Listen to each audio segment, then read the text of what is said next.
ഞാൻ 2 month online ക്ലാസ്സും recent ആയിട്ടുള്ള ക്രാഷ് കോഴ്സാണ് അറ്റൻഡ് ചെയ്തത്.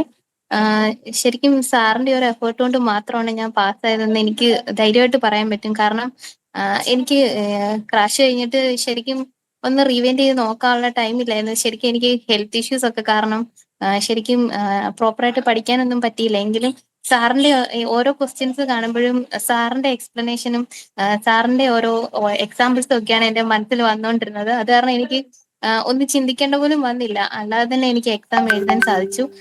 പിന്നെ ഓൾമോസ്റ്റ് സാറ് ക്രാഷ് കോഴ്സിൽ ചെയ്യിപ്പിച്ച ഓൾമോസ്റ്റ് എല്ലാ ക്വസ്റ്റ്യൻസും തന്നെ ഓപ്ഷൻ പോലും വ്യത്യാസമില്ലാതെ എനിക്ക് കുറെ അധികം ക്വസ്റ്റ്യൻസ് വന്നിട്ടുണ്ടായിരുന്നു.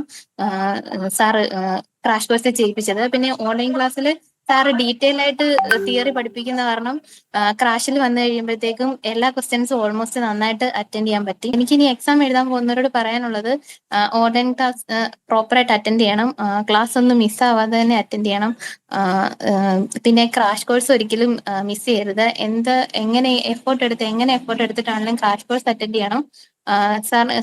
കാരണം സാർ ക്രാഷ് കോഴ്സ് പഠിപ്പിക്കുന്ന ക്വസ്റ്റ്യൻസ് ഓൾമോസ്റ്റ് എല്ലാ ക്വസ്റ്റ്യൻസും അതുപോലെ തന്നെ ചോദിക്കുന്നുണ്ട്. അതാണ് എനിക്ക് ശരിക്കും ഭയങ്കര അത്ഭുതമായിരുന്നു ക്വസ്റ്റ്യൻസ് കണ്ടപ്പോൾ. സാറിന് എങ്ങനെ ഇത്രയും ആക്യുറേറ്റ് ആയിട്ടുള്ള ക്വസ്റ്റ്യൻസ് കിട്ടുന്നതെന്ന് ഞാൻ ശരിക്കും ക്വസ്റ്റ്യൻസ് കണ്ടപ്പം ശരിക്കും ഞെട്ടിപ്പോയി. അതുകൊണ്ട് എല്ലാവരും നന്നായിട്ട് ക്രാഷും ഓൺലൈൻ ക്ലാസ്സും അറ്റൻഡ് ചെയ്യണം എക്സാമിന് മുമ്പ്.